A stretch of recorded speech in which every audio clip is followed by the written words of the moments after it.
The NBA is wide open right now, and with that, there have been a ton of teams that have fallen short of expectations. And that has affected pretty much everything across the board, including award races. So for this video, I wanted to go over the MVP race so far this season, because it's a particularly weird one. So let's get into it.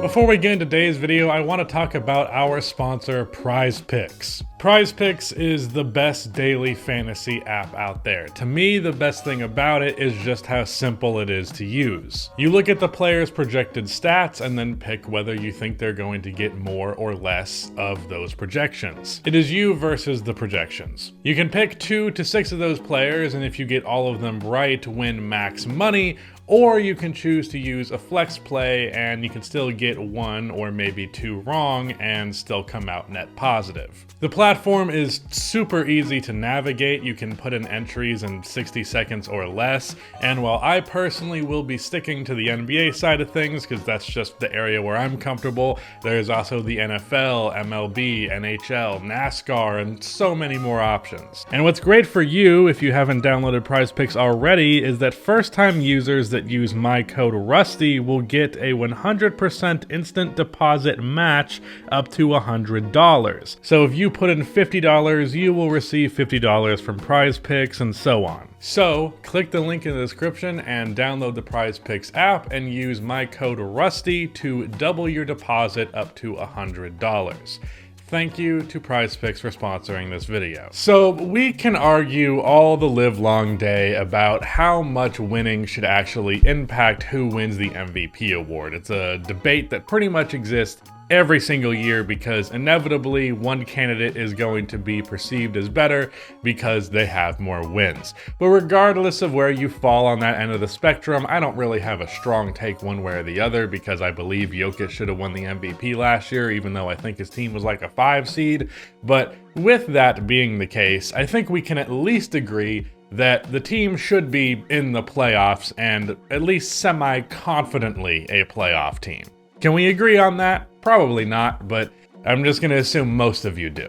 With that said, that is going to disqualify Damian Lillard and Stephen Curry as well as Luka Doncic. Yes, the Dallas Mavericks are the 8th seed right now, but it's a similar principle. They're just barely in it right now. Generally, you have to be at the very least a top 5 seed, and historically, you almost exclusively have to be a top 3 seed. So I don't think Luka would win MVP with the Mavericks currently 500 as the 8th seed, and the same goes for the Blazers who are 500 and the Warriors who are around there as well. And it's a damn shame because Stephen Curry is having arguably the best season of his career at the age of 35. Luka Doncic is obviously doing Luka Doncic things, and I think he's having the best season of his career.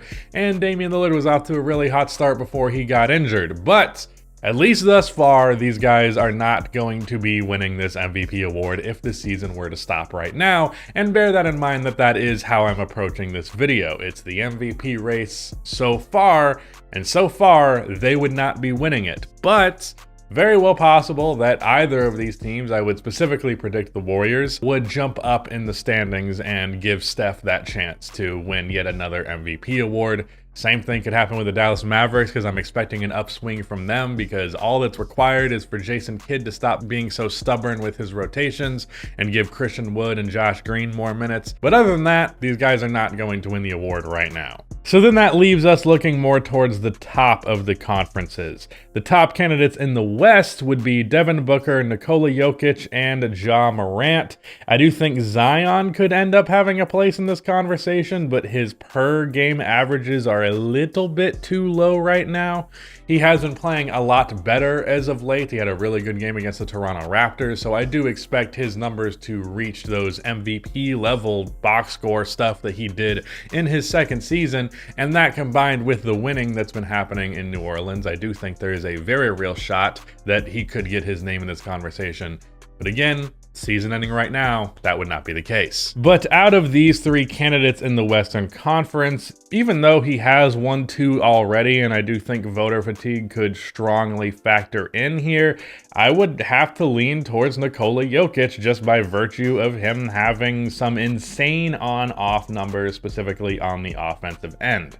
I realize that nobody really, other than Nuggets fans, would be thrilled to see Nikola Jokic win 3 straight MVPs, and as a result, I am fairly confident that that's not going to happen, even if he was arguably the most deserving. But looking at this as objectively as I can, I just simply think Nikola Jokic has been the most impactful player in the Western Conference for his team, and the Denver Nuggets are currently right at the edge of the first seed. The Nuggets are 21.5 points better on offense with Jokic on the floor, and they overall have a 126 offensive rating with him on, which is the league best by a mile, and they have a 105 offensive rating without him, which would be the 3rd worst in the NBA, with only the Pistons and Thunder posting worst offenses. It actually might have been the Magic and not the Pistons, but whatever, it's bad. I understand that the box score numbers don't jump out at you quite as much as they did last year with Nikola Jokic, because he was putting up like 28, 10, and 8,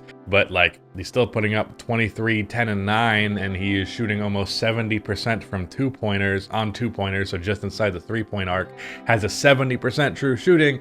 So it's not as though his numbers are unimpressive, it's just his points per game are down a little bit. And the eye test would tell you that he is just generating one of the best offenses of all time, along with his teammates who are helping him there, but he's the primary factor behind it. Nikola Jokic has a pretty strong MVP case, even in his 3rd year in a row now. So among the Western Conference candidates, he is currently number 1 for me. But let's talk about the East, where frankly, I think there are stronger contenders.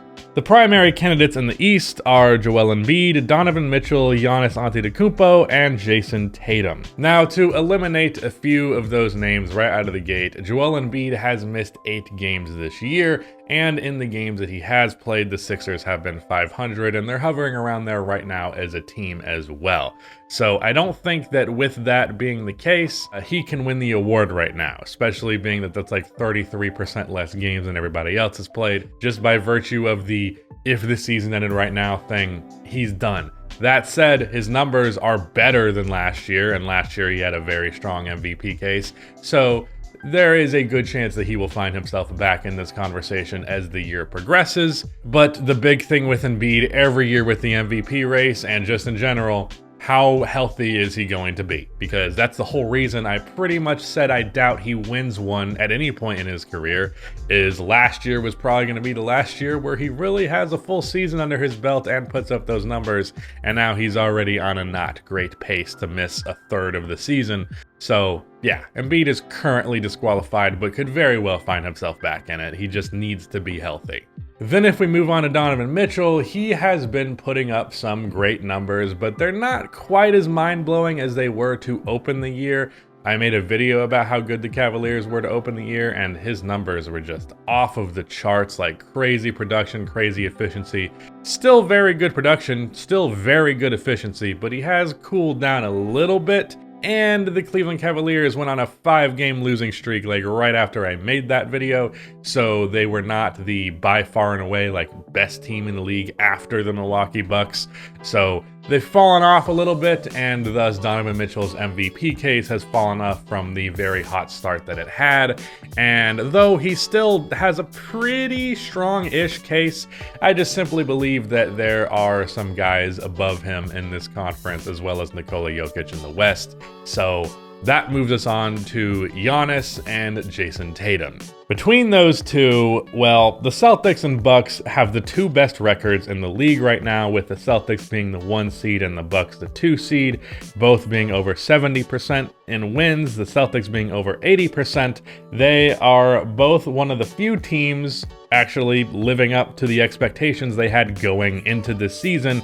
And you could actually argue that they've been exceeding them, being that both of them have had 2 major hits to the roster going into the year, with Chris Middleton having his debut today, actually, at the time of the recording of this video, and of course Ime Udoka being replaced by an inexperienced coach, and that throwing the team through a loop. Both of them have managed to take those hits in stride and still be quite good.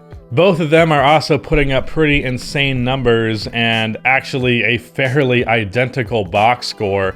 Giannis is averaging 1 more assist and a few more rebounds, but Tatum has a 5% better true shooting percentage. And even though Giannis is a better defender, I think both of them are in the all-defensive team conversations. Jason Tatum has perpetually been an extremely underrated defender, but I feel as though the general NBA fan base is starting to come around to realizing how good of a defender he is, and it helps that he is currently peaking on that end, at least to this point.